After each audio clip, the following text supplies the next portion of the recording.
৭৫ বছর বয়সী মিরপুরের নূরজাহান বেগমের একজন ছেলে হচ্ছেন সচিব, একজন হচ্ছেন বুয়েটের শিক্ষক, একজন হচ্ছেন কানাডিয়ান নাগরিক। এরকম উচ্চ শিক্ষিত ছেলেদের মা আজকে ৫-৭ দিন হলো মারা গিয়েছে, পুরো শরীরটা পচে গলে মাটির সাথে মিশে গেছে।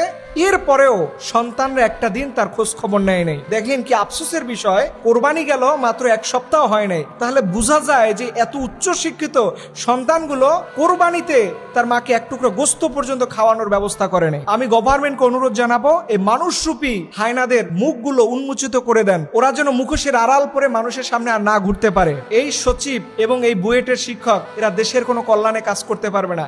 যেই ছেলে তার মায়ের খেদমত করতে পারে না, ওই সচিব কোনোদিন জনগণের ভালো কাজ করতে পারবে না।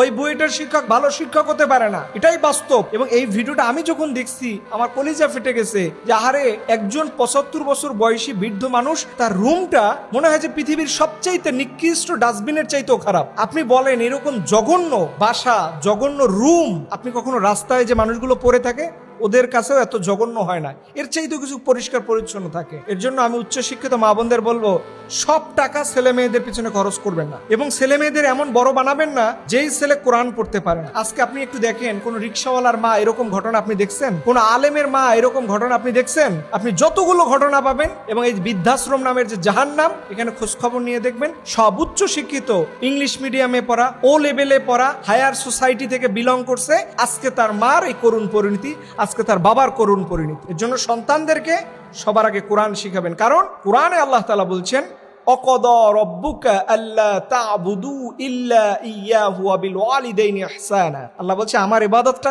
শেষ, পুরোটা সময় খেদমত করবা তুমি তোমার মায়ের, তোমার বাবার, তোমার পিতা। এটা কোরআনের দিক নির্দেশনা। আজকে আমরা ঘর থেকে বের হই যখন সফরে মাহফিলে গেলে মায়ের সাথে প্রতিদিন ২ বার কথা হয়, না হলে কলিজাটা মনে হয় যে শুকনা শুকনা লাগে। মায়ের কাছে দোয়া চাইতেই ভাল লাগে। আর একই সন্তান কোটি কোটি টাকার মালিক হয়ে তো মায়ের মুখে একটা গোশতের টুকরা তুলে দিতে পারেন। এর জন্য সন্তান আল্লাহর কাছে চেয়ে নেবেন। দুনিয়ার কোনো মানুষকে ভালো বানাইতে পারে না, মানুষকে ভালো বানাইতেই পারে শুধু কোরআন। এর জন্য আসুন আমরা আমাদের সন্তানের জন্য দোয়া করি, এরকম ঘটনা যেন জীবনে কোনো মায়ের সাথে না হয়। আল্লাহ আমাদের কবুল করুন, আমিন।